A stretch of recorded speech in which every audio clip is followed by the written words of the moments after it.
They say the deeper the betrayal, the quieter the reaction. When my Uncle Marcus tried to destroy everything I built, I didn't scream or cry.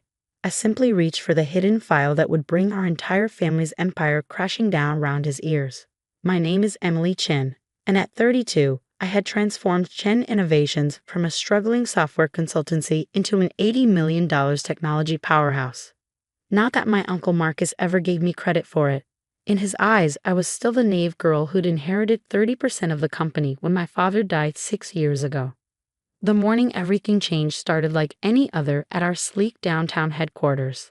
I was reviewing our latest quantum encryption contracts when Marcus burst into my office, tablet in hand. "Care to explain this?" he demanded, throwing the device onto my desk. The screen showed our quarterly financials, or rather, the version of them he wanted the board to see. "Explain what, Uncle Marcus?" I kept my voice neutral, though my heart rate picked up. After 18 months of careful investigation, was he finally making his move? "These losses," he jabbed at the screen. $3 million in the last quarter alone. The board meeting is in 2 hours, and I had to hear about this from risk management. I studied his face, the practiced outrage, the calculated concern. Behind his designer glasses, his eyes showed something else. Triumph. "I have a full presentation prepared for the board," I said calmly, thinking of the real numbers safely encrypted on my private server. "We should discuss all the details together." "Oh, we'll discuss them all right." His smile didn't reach his eyes. "Every last detail of your incompetence." After he stormed out, I opened my secure messaging app, sending a pre-arranged signal to 3 people. Diana Martinez, our head of cybersecurity, who'd been helping me track the real money trail, James Wong, my contact at the FBI's Financial Crimes Division, and Sarah Chen, my younger sister who worked in our legal department without Marcus knowing she was qualified as a forensic accountant. "It's happening," I wrote. 2 hours. The responses came quickly. Servers secured. Evidence backed up. Diana team standing by. James legal documentation ready. Sarah. I leaned back in my chair, remembering the day everything started. I'd been reviewing old contracts after my father's death when I noticed something odd. Consulting fees being paid to shell companies, all registered to addresses that didn't exist. It had taken months of careful digging to follow the money, to discover that while I was building our legitimate business, Uncle Marcus had been running a sophisticated embezzlement scheme. The evidence was devastating. $27 million siphoned off through fake contracts, tax evasion through offshore accounts, and bribes paid to secure contracts we should have won on merit. But proving it required patience. Marcus had spent years building his network of loyal employees, all taking their cut of the stolen millions. So I built my own network. Diana, brilliant and incorruptible, helped me track the digital trail. Sarah, overlooked by Marcus because she was just a junior legal assistant, documented everything with forensic precision. And I played my part, the naive niece, too focused on technology to notice the financial manipulation happening around me. The board meeting room filled slowly. 12 members, most of them Marcus's old friends, took their seats around the mahogany table. I noticed how they avoided my eyes, these men who'd watched me grow up, who were about to try to take everything from me. Marcus stood at the head of the table, radiating authority in his bespoke suit. "Thank you all for coming on short notice. We have a serious situation to address." The presentation screen lit up with graphs showing devastating losses, all carefully manufactured to make my leadership look catastrophic. Under Emily's management, Marcus continued, his voice heavy with fake regret, "Chen Innovations has hemorrhaged money. The numbers don't lie." No, I thought they don't. But people do. $3 million lost last quarter, he announced. Contracts mismanaged, resources wasted, critical decisions delayed. The evidence of incompetence is overwhelming. The board members nodded along. Of course they did. Half of them were complicit in Marcus's schemes. I moved that we remove Emily Chen from her position. Effective immediately, Marcus declared. For gross incompetence and mismanagement of company resources. "I second the motion," said Howard Pierce, one of Marcus's oldest allies. The same Howard Pierce who had a numbered account in the Caymans that received regular payments from our shell companies.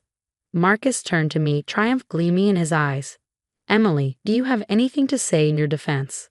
I stood slowly, straightening my jacket. Actually, I do, but first, I believe we have some visitors arriving. Right on cue, the boardroom doors opened. James Wong entered, flanked by FBI agents. Behind them came Diana and Sarah, carrying stacks of documents. "What is this?" Marcus demanded, but I caught the flash of fear in his eyes. "This," I said quietly, "is what competent management actually looks like." I nodded to Diana, who connected her laptop to the presentation screen. "Shall we look at the real numbers, Uncle Marcus?" The color drained from his face as the first of the true financial records appeared on screen. Sometimes the best revenge isn't in the shouting. It's in the silence that follows the truth. Sarah stepped forward, her heels clicking on the polished floor. "I've prepared copies of the complete forensic audit for everyone. All $27 million of it." The boardroom erupted in chaos. Marcus lunged for the door, but found his path blocked by FBI agents. Howard Pierce slumped in his chair, looking like he might be sick, and I stood calmly at the center of the storm I created, watching 6 years of betrayal finally come crashing down. The next hour in that boardroom stripped away decades of carefully constructed lies. Diana's presentation was devastating in its precision, each slide revealing another layer of Marcus's fraud. "Let's start with Project Phoenix," I said, pulling up the contract details. A $15 million consulting project that apparently required 3 separate firms. Interesting that all 3 companies shared the same post office box in Grand Cayman. Marcus had found his voice. "This is a witch hunt. She's fabricated everything." "The evidence is quite real," James Wong interjected, his FBI badge glinting under the fluorescent lights. "We've been building this case for months. The shell companies, the offshore accounts, the kickbacks, all of it documented and verified." Sarah stepped forward, her professional demeanor a far cry from the junior legal assistant Marcus had always dismissed. "Should we discuss the Watson contract next?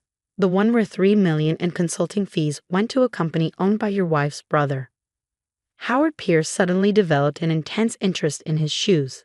2 other board members were already whispering with their phones, no doubt calling their lawyers. "This company," Marcus sputtered, "everything we've built." "Everything I've built," I corrected quietly. "While you were stealing millions, I grew our legitimate business from $10 million to $80 million. Our quantum encryption technology is revolutionizing data security. We have contracts with Fortune 500 companies that we won on merit, not bribes." Diana pulled up another screen. Here's where it gets interesting. The real quarterly numbers show a $5 million profit, not a $3 million loss. The difference? Money siphoned through fake consulting contracts and inflated vendor payments. Marcus tried a new tactic. "Emily, please. We're family. Whatever mistakes were made, we can fix this internally." "Family?" I felt a cold smile form. "Like when you tried to blame Dad's death on my distracting him with technical questions during his final days, or when you told the board I was emotionally unstable after his funeral?" The room fell silent. Even Marcus's most loyal allies were edging away from him now. "Your father," Marcus began, but I cut him off. "My father trusted you." His last words to me were, "Watch the numbers, Emmy." I didn't understand then. But he knew, didn't he? He was starting to figure it out. Sarah pulled out another document. "We found this in Dad's old files." He'd begun tracking the discrepancies, but his illness progressed too quickly. Marcus lunged for the papers, but FBI agents were faster. As they handcuffed him, he made one last attempt. "The company will collapse when this gets out. You'll destroy everything." "No," I said firmly. "I've spent 6 years building real value, real innovation. Chen Innovations doesn't need your fraud to succeed." We never did. The next few hours were a blur of FBI interviews, legal declarations, and shocked board members trying to save themselves. By sunset, Marcus and 3 board members were in custody. Howard Pierce had turned state's evidence, desperate to save himself. In the aftermath, reporters called it one of the most sophisticated corporate fraud exposures in recent history. The headlines wrote themselves. Tech Harris exposes $27 million family fraud ring, and Chen Innovations CEO brings down uncle's criminal empire. But the real story wasn't in the headlines. It was in the quiet moments that followed. The company all-hands meeting where I finally told our employees the truth, promising transparency and real leadership going forward. Sarah's promotion to general counsel, her legal brilliance no longer hidden behind a junior title. Diana's appointment as chief security officer, her loyalty rewarded with a seat at the executive table. The day we launched our quantum encryption platform, winning contracts on pure technological merit. Marcus's sentencing hearing was 6 months later. I attended, sitting quietly in the back as the judge delivered his verdict. 15 years for fraud, embezzlement, and tax evasion. Ms. Chen, the judge addressed me directly. Your company's cooperation was instrumental in exposing this fraud. Do you wish to make a statement? I stood looking at my uncle, older now, stripped of his designer suit and arrogance. Only this: success built on lies will always collapse. Real value comes from creating something genuine. The company didn't just survive the scandal, it thrived. Our stock price doubled when investors saw our true financial health. Without the burden of supporting Marcus's fraud, our profit margins soared. We won contracts based on innovation, not bribes. A year later, I sat in my office, the same one where Marcus had tried to intimidate me that fateful morning. Sarah entered, carrying a familiar file. Found this in the old archive room, she said. Dad's original business plan for Chen Innovations. His vision was always about creating real technology, not just profits. I opened the yellowed document, smiling at our father's handwritten notes. One line stood out: the true measure of a business isn't in its numbers, but in its integrity. The quarterly board meeting was starting soon, with new members now, ethical leaders who shared our vision. On my desk sat the latest financial report showing legitimate profits of $12 million for the quarter. Real numbers, real success. Deanna poked her head in. Time for the meeting, boss. I gathered my papers, pausing at the door. The view from my office showed our expanded R&D facility, where teams of engineers were developing the next generation of encryption technology. Real innovation, created by people who were finally free to do their best work. Marcus's old office had been converted into a collaborative workspace. His wall of glory, photos of him with celebrities and politicians, replaced by screens showing real-time development metrics and project updates. Sometimes late at night, I think about that final confrontation in the boardroom.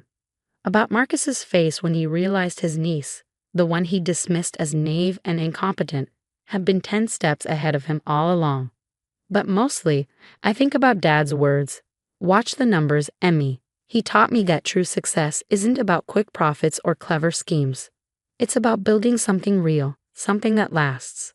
Last week, a reporter asked what I'd learned from exposing the fraud. I thought about Marcus in his prison cell, about the company's renewed success, about the legacy Dad had really left us. I learned that the biggest frauds often hide behind the loudest voices, I said, and that real power isn't in what you take, it's in what you build.